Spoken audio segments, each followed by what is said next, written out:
buongiorno dottoressa Elisa Sperotto per la sua presenza e per la sua disponibilità manifestata a Veneto Welfare, unità operativa sotto Veneto Lavoro della Regione Veneto. Anche oggi cerchiamo testimonianze nel territorio in tema di welfare, in tema di progettualità sul welfare, non solo contrattuale o aziendale, ma ancora di più, sempre di più in presenza di questa sfida forte che è il tema del Covid e della pandemia di welfare di comunità.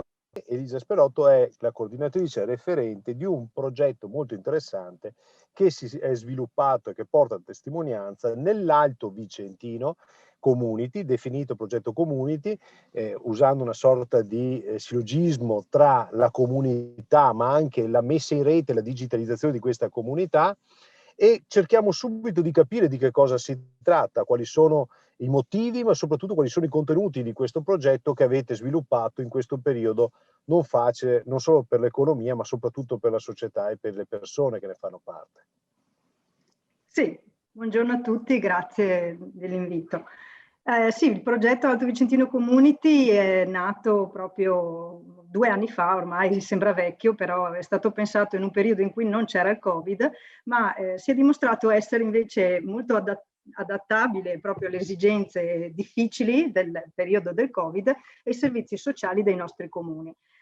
Lo scopo principale del progetto è proprio valorizzare i servizi che gli enti pubblici, comuni e USL erogano alle proprie famiglie del territorio, senza distinzioni di campanilismo. Quindi l'idea è proprio fare una bella mappatura. Tutti e 32 i comuni descrivono quanti servizi erogano alle proprie famiglie, dall'assistenza domiciliare agli anziani, ai centri diurni, agli aiuti nei centri estivi, al dopo scuola, e quindi una mappatura che non esiste e quindi le famiglie non sanno quante cose facciamo come comune proprio per loro. Quindi l'esigenza era proprio anche informare e essere molto vicini ai cittadini per dare loro una mano. Nel periodo Covid si è rivelato essere importante proprio perché la vetrina aperta su quali sono i servizi ha reso sì che le famiglie potessero contattare direttamente i loro servizi sociali per capire come essere aiutate, soprattutto la parte anziani che si è trovata particolarmente sola e isolata, anche nelle cose più quotidiane, da andare a fare la spesa, a andare a prendere i farmaci in farmacia, tutti questi adempimenti che soli e senza poter uscire, senza poter avere i propri familiari che diano una mano, i servizi sociali sono diventati molto molto più vicini proprio a questi cittadini. Quali sono state le sfide? Lei giustamente citava il superamento della logica campanilistica dei singoli comuni. Perché? Perché c'erano delle necessità e delle esigenze che magari mai prima in passato erano state affrontate. Quindi il Covid quasi, uso una metafora forte, quasi come un paradosso, come un'opportunità per superare quelli che in passato erano forti limiti. Quello che i comuni si sono trovati dalla sera alla mattina a dover gestire con molta fatica sono state soprattutto la parte dei buoni spesa, e quindi l'avere a che fare con i bisogni primari proprio principali, cioè quello di avere la spesa a casa, e quindi erogare un aiuto economico a quelli che in quel periodo non riuscivano nemmeno a raggiungere questo livello minimo. E lì effettivamente si sono scoperte proprio famiglie che magari prima noi proprio come servizi sociali non avremmo mai immaginato di dover coinvolgere o di averci a che fare, e invece effettivamente è stato nella tristezza l'occasione, ma anche il momento in cui famiglie hanno potuto conoscere i nostri servizi e vedere che effettivamente non siamo solo quei servizi che sono diretti solo alle persone molto molto fragili o in gravi difficoltà, ma che riusciamo, ecco, a secondare anche famiglie con bisogni difficili, particolari, ma non particolarmente critici come normalmente si pensa. Se ci può ricordare quali erano i comuni, quali sono i comuni della... La lista è lunga perché sono i comuni che appartengono al distretto 2 dell'Alto Vicentino, dell'USL 7, la stessa USL è partner di questo progetto. I comuni sono 32, spaziamo da Schio, Tiene, arriviamo fino a Laghi, Villa Verla, direi che l'ultimo dalla parte di qua è Monte di Malo, quindi un territorio vasto e numerosi comuni.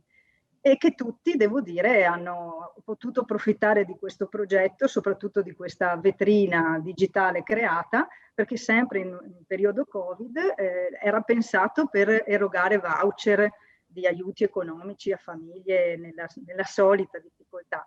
E invece proprio durante il periodo Covid abbiamo attivato a favore di quelli che non avevano i famosi buoni di tipo Covid messi dallo Stato, in particolare proprio i bar, i negozi o i liberi professionisti che avevano difficoltà ad accedere a qualche voucher statale.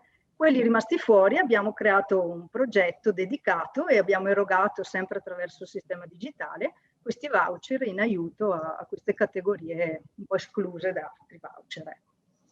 Ci sottolinea ancora una volta l'evoluzione, perché diciamo, al mondo dei servizi sociali in passato non si avvicinavano alcune figure, alcune famiglie, alcune caratteristiche di alcuni imprenditori.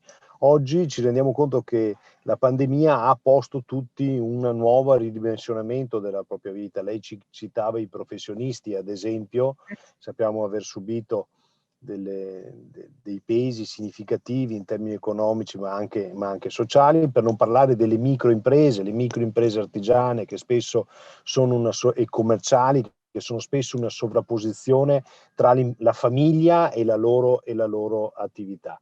E quindi lei ci può raccontare quali sono i servizi che avete messo, cioè che cosa avete sviluppato all'interno del progetto, e poi le chiederei anche se consiglierebbe ad altre parti del territorio una sorta di replica o comunque tentativo di valorizzare quelle che poi è l'obiettivo dell'unità operativa Veneto Welfare, sottolineare le migliori pratiche del territorio stesso. Se sì, come potrebbero fare? Perché i campanilismi non sono cose facili da superare, e lei ha fatto bene a citarli. Prego. Sì. E allora parto proprio da quest'ultima domanda. L'estensibilità, diremo, di questo progetto ad altri partner è già attuabile fin da oggi, insomma, no? Non è difficile, nel senso che quello che è stato creato fino ad oggi è questo portale in cui una famiglia può appunto cercare tutti i servizi esistenti, dai più strani che in un comune magari più vivace possano essere creati, per esempio un esempio, l'ostetrica a domicilia, proprio per evitare che le mamme appena partorienti abbiano momenti di cioè in un comune, bene, abbiamo messo la mappatura di questa esperienza, è bello vedere che magari qualche altro comune, vista questa, ha avuto voglia anch'esso di attivarlo nel proprio. Quindi la condivisione dei servizi di tutti i tipi presenti in tutti i comuni ha messo in moto questa voglia di copiarsi a favore delle famiglie. E rispetto al portale non ci vuole nulla, nel senso che si può accedere e ogni comune può inserire i propri servizi, anche un comune di Verona se volesse, insomma, senza problemi, è aperto, non è assolutamente blindato, è solo la fatica poi di mettere i propri servizi in autonomia e niente più. Il portale permette proprio anche un formalismo molto più semplice, molto più snello, con tutti i crismi della privacy, del procedimento amministrativo, per far sì che le famiglie richiedano contributi, richiedano assistenza. Quindi è sicuramente esportabile. L'altra particolare cosa che secondo me può essere utile a un comune sono le linee guida di coprogettazione sociale, quello che è in base alla nuova normativa del testo unico enti terzi settore.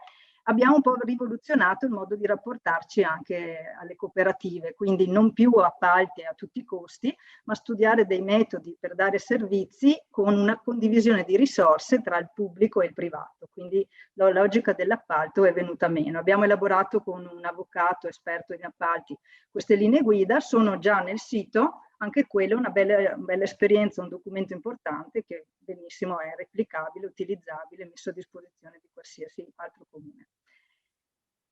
Questa esperienza di questo progetto ci fa comprendere come nel territorio ci possono essere ulteriori momenti di sinergia. Penso ad esempio nel Vicentino esistono associazioni di rappresentanza degli imprenditori che hanno creato modelli sul welfare, modelli ad esempio a livello nazionale e a livello territoriale. Quindi questo potrebbe essere una strada auspicabile di integrazione, se non già preesistente tra i vostri partner, anche con il mondo delle imprese, con il mondo dei lavoratori, perché lì in qualche modo c'è la presenza forte del welfare contrattuale, del welfare aziendale, che oggi sempre di più non parla di sola bilateralità, pur essendo un valore aggiunto nella storia, nella storicizzazione delle contrattazioni sindacali, ma sempre di più di trilateralità, dove il terzo elemento, la terza gamba è il territorio, sono gli enti locali. Quindi la piattaforma potrebbe, lei diceva, mi sembra di comprendere, può essere anche allargata a chiunque altro abbia interesse a sostenere quella che è una sorta di comunità attorno al welfare e non solo attorno, anche se importanti, ai ruoli del singolo, sia esso imprenditore o sia esso lavoratore presso alcune imprese. Cioè sembra quasi una necessità di ripensare un modello completamente nuovo del territorio che non sia più disegnato per ruoli o per funzioni, ma metta al centro ancora una volta la persona, al di là del ruolo e della funzione che ha, mi sembra di capire.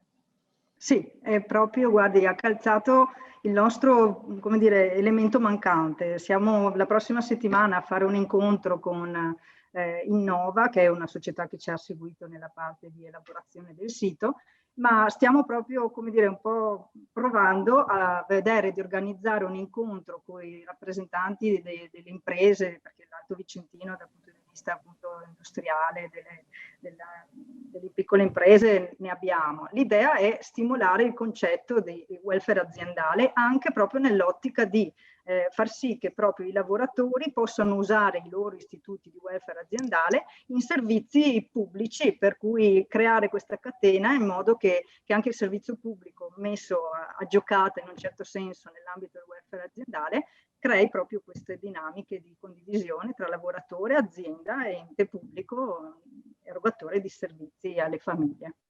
Quindi siamo proprio in diretta su questo tema. Ci fa molto piacere, dottoressa. E quindi se lei dovesse chiedere, andando un po' anche in conclusione, sapendo i suoi impegni, se dovesse chiedere un ruolo, un aiuto agli altri livelli pubblici, tra cui anche in qualche modo la regione e i livelli nazionali, che cosa si sentirebbe di chiedere che le sia poi utile a lei, ma soprattutto al ruolo che lei rappresenta nel coordinamento del progetto e al territorio che ne fa riferimento? È una bella domanda, non me l'ero mai posta perché si pensa sempre di dover arrangiarsi, no? Però effettivamente uno stimolo per organi superiori o enti superiori è sicuramente quello di dare una mano alla creazione delle reti sovracomunali, perché senza rete vera tra comuni, tra servizi sociali, anche i più grandi progetti partono monchi e sono destinati a morire. Per cui se facilitano l'aggregazione non di comuni o di altro, ma proprio facilitare la partecipazione dei servizi sociali a queste riunioni organizzative, a creare come dire, informazione nei confronti dei loro cittadini sull'esistenza di certi progetti, faciliterebbe proprio l'informazione, perché rischiamo di fare tutto e non dare valore alle cose che facciamo. Quindi gli enti superiori potrebbero esserci d'aiuto proprio per informare e dar valore a questo. Grazie dottoressa. In conclusione le chiediamo se lei ritiene di dare dei riferimenti ai quali possono eventualmente scrivere o comunicare o telefonare chi è interessato a prendere contatto con questo progetto, con lei e con la progettualità dell'Alto Vicentino, in modo da creare proprio quello che lei diceva, questa sinergia e questa fare rete fin da ora, fin dall'immediatezza. Quindi la salutiamo, se vuole dare due riferimenti lei, prego. Sì. Allora, guardi, io le do direttamente le informazioni del sito dove c'è tutto, che è il community.v.it, e lì trovate tutte le descrizioni del progetto, la mappatura, i riferimenti dello sportello. Per me le do i riferimenti del comune di Sant'Orso dove lavoro, elisa.sperotto@comune.sant'orso.v.it. Grazie ancora, dottoressa, per la sua disponibilità, veramente la ringrazio a nome di Veneto Welfare, di Veneto Lavoro. Continua il cammino di Veneto Welfare nelle testimonianze a livello regionale e nazionale in tema di welfare, mettendo a sistema e a fattor comune le migliori esperienze, e oggi ne abbiamo avuto un grande esempio. Grazie ancora, dottoressa, arrivederci, a presto ancora. Buon lavoro. Grazie a voi, buona giornata.